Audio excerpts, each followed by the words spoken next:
Heading into the 2021 NBA draft, many people saw Jalen Green as the best player in that class. His athleticism was off the charts, and he had a smooth-looking shot as well. While he wasn't considered to be the all-around talent that Cade, Mobley, and Scottie Barnes were, there was a belief that Jalen could develop into one of the league's premier scorers. Unfortunately, he hasn't lived up to those expectations. Last season, Green averaged 22 points per game, but they were considered empty stats due to his inefficiency and the team's record. Even still, people believe that with a better system and more talent around him, Jalen could tap into the potential that got him drafted second overall. The Rockets did just that this summer, adding vets like Fred VanVleet and Dillon Brooks, drafting Amen Thompson and Cam Whitmore, and hiring Ime Udoka as their new head coach. These changes have led to drastic improvements for Houston, as they've become one of the top defenses in the league and are in contention for a playoff spot. Though the Rockets have gotten better as a team, Jalen Green has not looked great this season. His production in year 3 is very similar to that of his rookie year, and there's cause for concern there. Houston has made huge strides this season, but if Green isn't on the same trajectory as everyone else, it makes you wonder how valuable he is to this team. In today's video, I'm going to discuss Jalen Green's struggles and whether the Rockets should still have him in their long-term plans. Before we get into it, make sure to leave a like on this video and subscribe. I'm trying to hit 1,000 subscribers by the end of the season, and your support goes a long way. With all of that being said, let's get into the video. The main issue with Jalen Green is that he hasn't discovered his niche. With the ascendance of Şengün and the addition of Fred VanVleet, the Rockets haven't asked for much offensive production out of their other pieces. Ime Udoka came to Houston with a reputation as a defensive specialist, and that's exactly where he's put his emphasis. This is why Dillon Brooks, Jabari Smith, and Tari Eason are having productive years, because their skills align with that of the coach. While Green has looked better defensively too, that's not saying much. He's still not someone I'd consider a great defender, he's just no longer so bad to the point where he's hurting the team. This would be fine if he were giving you good offensive production, but he's been a letdown on that end. Jalen currently has a true shooting percentage of 52.9%, and if that weren't enough, he's making less than 32% of his wide open threes. For someone who is expected to become an elite scorer, those numbers aren't going to cut it. On top of the shooting struggles, he's failed to improve as a passer this season. There are times where he shows flashes and makes good reads, but there are many other instances where he misses an open teammate or takes too long to make a pass. To paint the picture clearly, Green is an okay defender at best, and is a talented but inconsistent offensive player. Sure, the Rockets are still trying to develop Green and give him opportunities, but since they're trying to make the playoffs this year, they can only give him so long of a leash. When you focus solely on where Jalen's come up short, it's easy to see why people are calling him a bust and advocating for Houston to trade him. However, it would be unfair to put 100% of the blame on Green. While the Rockets have been an elite defensive team, their offense ranks 21st in the league. Houston runs a lot of pick and roll and two-man actions, but the problem is, everyone else is just standing around and watching. The Rockets rank 27th in total passes and 25th in assists because there's no emphasis on ball movement or player movement. Considering how bad the Rockets have been in recent years, you can't expect a coach to come in and transform the team on both ends of the floor.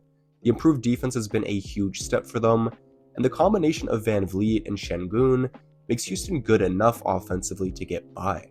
This is affecting Green though, because he doesn't have the talent to overcome a stagnant offense.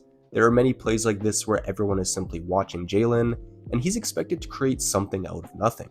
Udoka's rotations haven't helped either, as there are too many instances where the Rockets have multiple non-shooters on the floor. Green has plenty of upside as a scorer, but he needs to be put in better positions to succeed.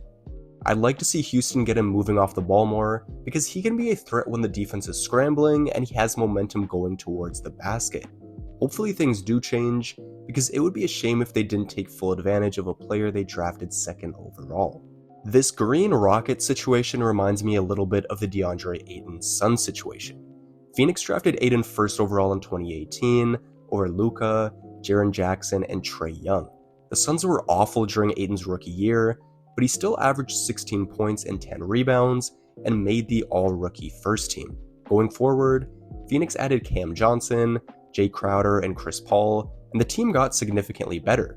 While Ayton was good during his time with the Suns, he never took the leap people thought he would. When it became clear that he wasn't a star, he was unwilling to buy into a reduced role that would have benefited the team.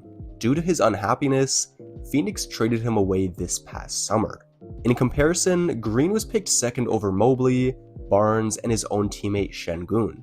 Like Ayton and the Suns, Green and the Rockets were awful during his rookie year, but he still averaged 17 points and made the all-rookie first team. Fast forward to this season, and the Rockets have surrounded Jalen with much more talent, which in theory should have unlocked his potential. However, that hasn't occurred just yet, and regardless of who deserves the most blame for that, it's a problem nonetheless. From high school to the G League and to his early days in the NBA, Jalen Green has always been viewed as a scorer. When that's what you're known for, it can be hard to take a step back, even if it results in your team winning more games. The Rockets are having way more success this season than they did the previous 2 years, and I'm sure Jalen is happy with that. At the same time, I'm sure he's frustrated because as someone who identifies as a scorer, he probably feels like he's letting the team down to a degree. This possibility shouldn't be glossed over, because if nothing is done, frustrations could begin to boil over like they did for Ayton in Phoenix. As I've mentioned, we can't point the finger entirely at one person. Ime Udoka could help Green by putting a greater emphasis on player and ball movement, and his rotations could be better. However, Jalen still forces the issue too often, and to this point in his career, he's been extremely inconsistent, even on open shots. With that being said, it's still too early to give up on Green. While the Rockets are playing a lot better, they aren't competitive enough to prioritize major win-now moves over the development of their young talent. When a young player is struggling, it's easy to say that they should be traded, but if there aren't any great deals out there, it's a better idea to try and develop what you currently have. When I look across the landscape of the NBA, I can't see many teams being interested in trading for Green. This isn't to say that he's a bad player, but given his upcoming extension and the fact that he hasn't solidified himself in the league, Houston probably wouldn't get a good return for him. Green has had a disappointing year, but the potential is still there and he hasn't demanded a trade or caused any locker room issues. While the development of Şengün and Jabari Smith has been huge, the Rockets need one of their guards to improve for them to reach the next level. That third guy could be Jalen Green, Amen Thompson, or Cam Whitmore. The reality is, Houston can't pay all three of those guys, so they'll need to narrow down their core over the next few seasons. Amen Thompson has lots of potential as a big, explosive guard with nice vision, but he's still quite raw and his jumper needs a lot of work. In contrast, Cam Whitmore has made an immediate impact, and compared to Green, he appears to have a great sense of how to score without forcing the issue. On these plays, he has smaller guards on him, so he simply takes it to their body, gets to his spot, and scores in the paint. He drives strong to the rim, and in addition to that, his three-point shot has looked good so far. The issue with Cam is that he's played just 15 games, so you're not trading Green and fully committing to Whitmore with such a small sample size. The good news for Houston is that they have time to figure things out, and given Jalen's upside, it would be a rash decision to trade him this early on in his career. In his first 2 years, Green was learning bad habits on a terrible Rockets team. You can argue that Şengün looks great despite playing on those teams as well, but you can't expect every young player to overcome poor leadership and culture. I'm not saying the Rockets should blindly commit to Green for the long term, because they do have other options at the guard spot. However, there's a reason why he was picked second overall, and if Houston finds a more effective way to use him, and Jalen has at least a season or two to unlearn his bad tendencies, he could find a way to turn things around. Anyways, that's going to be all for today's video. Make sure to leave a like, subscribe, and let me know your thoughts down in the comments section below. With all of that being said, I'm out, and I'll see you in the next video.